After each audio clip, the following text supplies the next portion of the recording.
If you could ask God any one question and you knew he would give you an answer right now, what would you ask him? What would you ask?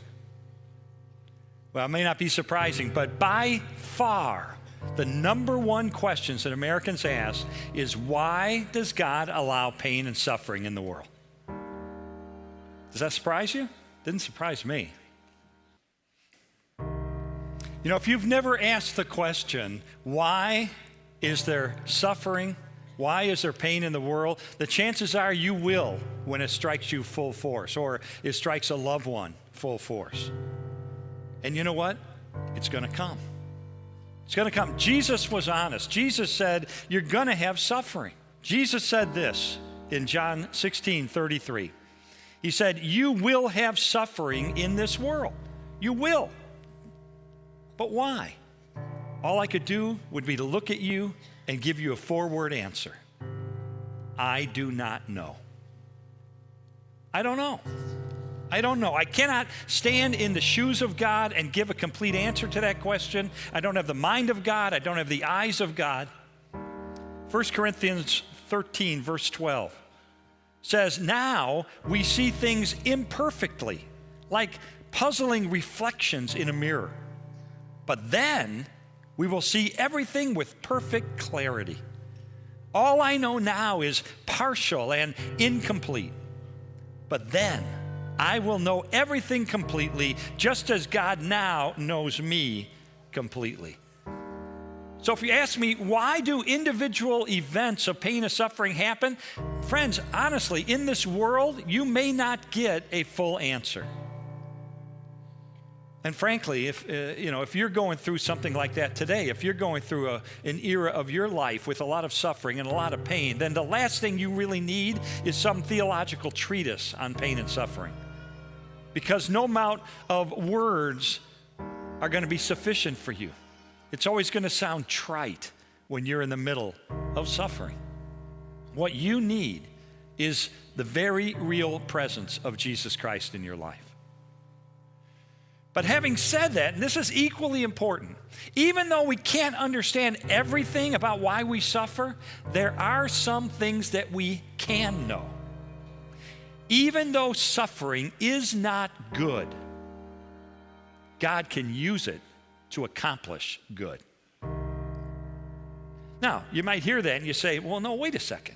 Hold on. Let's not skim over that. I've gone through some horrific suffering in my life. I've gone through some awful pain in my life. And honestly, I don't think that God, even God, can find any good to emerge from the suffering that I've gone through. Friends, if that's the way you feel today, let me just remind you of one thing. And that is that God is so powerful and so good that he was able to take the worst possible thing that could ever happen in the history of the universe, which is deicide, the death of the Son of the God on a cross. He was able to take the worst thing that could ever happen and turn it into the best thing that has ever happened, which is the opening of heaven to all who follow him. And so you have to say to yourself, if God can take the worst possible thing that could ever occur and turn it into the best possible thing that could ever occur, could he not take my pain and my suffering and cause good to emerge? And the answer is, of course he can. Yes, he can, and he will. He will. He would use your suffering perhaps to draw you into a deeper and more intimate relationship with him. He may cause your suffering to point other people to salvation through Christ. He may use it to mold and to shape your character in ways that never could have been shaped had you not gone through that experience.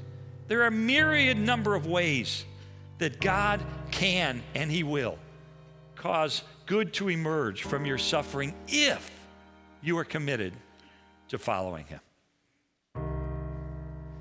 We decide whether we're going to turn bitter or turn to God for peace and courage. We make that decision when tough times come. We going to turn bitter, or are we going to turn to God and receive peace and courage? We've all seen examples in our lives of how the same kind of suffering has a completely different effect on two different people. Some people become angry and bitter and turn inward because of the suffering they've gone through. And yet somebody else can go through the same kind of suffering and they come closer to God and closer to people and more loving and more tender.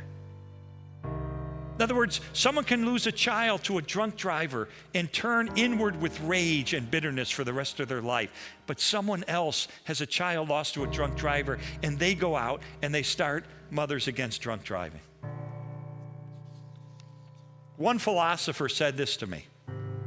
He said, Lee, I believe all suffering is at least potential good, an opportunity for good.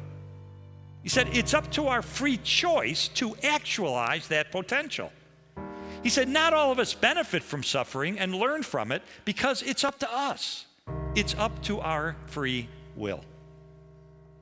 So we make the choice. Are we going to run away from God, or are we going to run to God?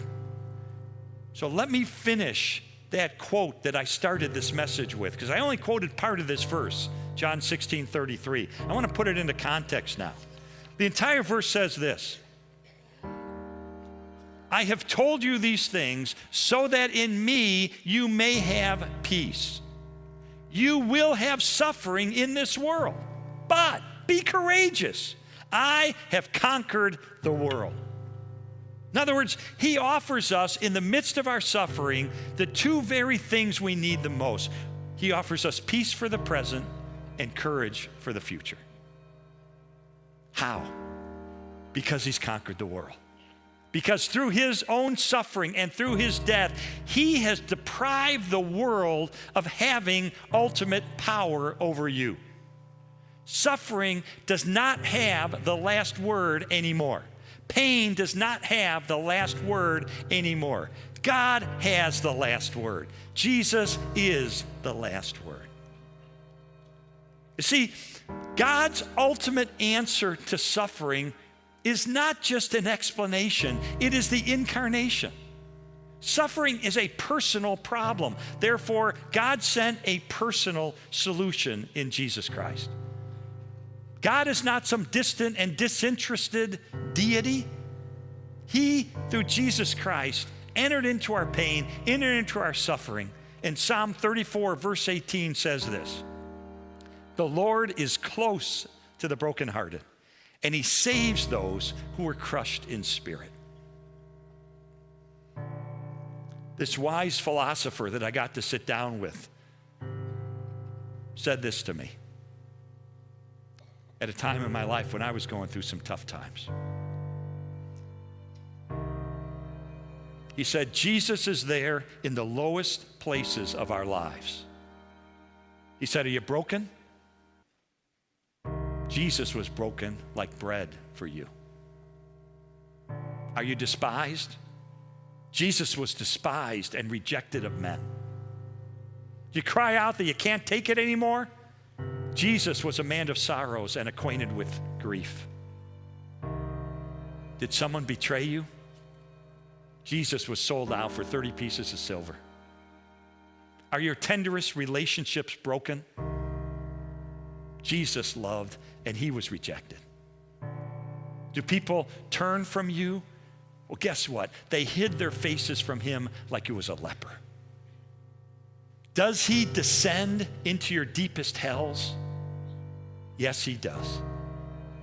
In fact, from a Nazi concentration camp, Corrie ten Boom wrote these words: no matter how deep our darkness, he is deeper still. He is deeper still. Every tear we shed becomes his tear. And then the wise man said this to me. He said, it's not like God just sympathizes with you like a close friend would. Any close friend, if you're going through pain and suffering, any close friend of yours is going to sit on the couch next to you and is going to put their arms around you and is going to empathize and sympathize with you. That's true of any friend. But he said, if Jesus is in you, if you are his child, he is inside of you. And if he is inside of you, he is closer to you even than your closest friend. And therefore, your sufferings become his sufferings, and your sorrow becomes his sorrow. And so, friends, when tragedy strikes, and it will, or when pain comes into your life, and you know it will, then you have a choice to make. Do I turn away from God and turn bitter? Or do I turn to God and find hope and peace and courage? Peace for the present, courage for the future.